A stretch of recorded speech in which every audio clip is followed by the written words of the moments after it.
పెళ్లి గురించి తెలుసుకొని పెళ్లి చేసుకోవాలి. ఆహా! నా పెళ్ళంట, ఓహో! నా పెళ్ళంట అని పెళ్లి గురించి తెలియకుండా పెళ్లి చేసుకోకూడదు. అర గ్లాస్ పాల కోసం చేసుకుంటే, అరగంటైనా ప్రశాంతంగా ఉండనిస్తే చాలు అనుకునేలాగా ఉంటుంది.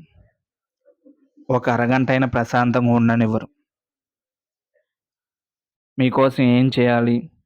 ఎలా వండాలి? ఇది వండాను తినండి, అది వండాను తినండి అని ప్రేమగా పెట్టే రోజులు కానించి, ఈరోజు ఏం చేయలేదు బయటే తిని రండి అనే రోజులు వస్తాయి.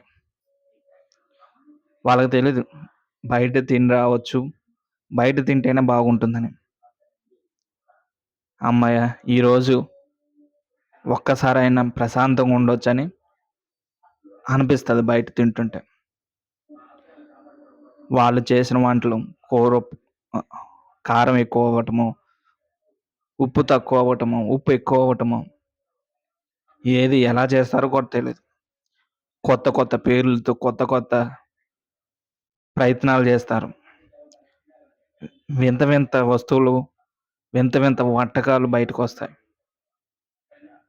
సో, పెద్దవాళ్ళు మనకి పెళ్లి చేసేది సంతోషంగా సుఖపడటానికి కాదు. బాధ్యతలు తెలిసి రావటానికి, మనం బాధ్యతలు తెలుసుకోవటానికి, ఒక దారిలో నడవటానికి.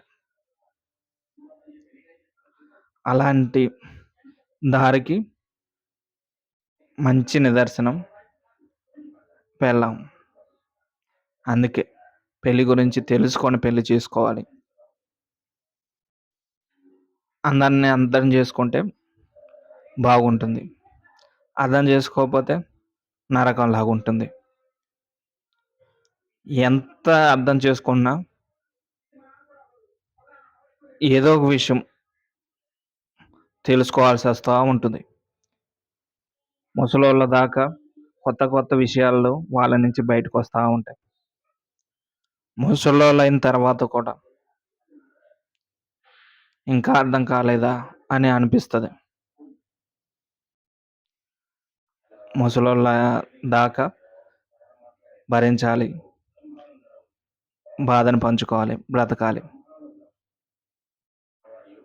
ఎందుకంటే అర్థం చేసుకుంటే వాళ్ళు మాట్లాడిందే కరెక్ట్. వాళ్ళు చేసిందే కరెక్ట్ అని ఒకేళ కరెక్ట్ కాకపోయినా అప్పటికి సైలెంట్‌గా ఉండి తర్వాత వాళ్ళకి అర్థమయ్యేలాగా చెప్తే వాళ్ళు కూడా అర్థం చేసుకుంటారు.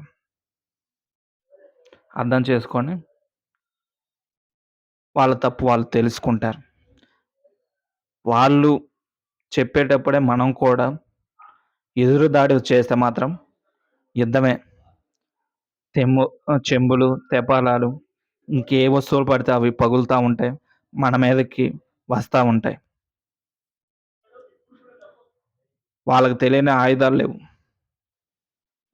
ఆ ఆయుధాల నుంచి మనం తప్పించుకోవాలంటే సైలెంట్‌గా వాళ్ళు చెప్పింది ఇని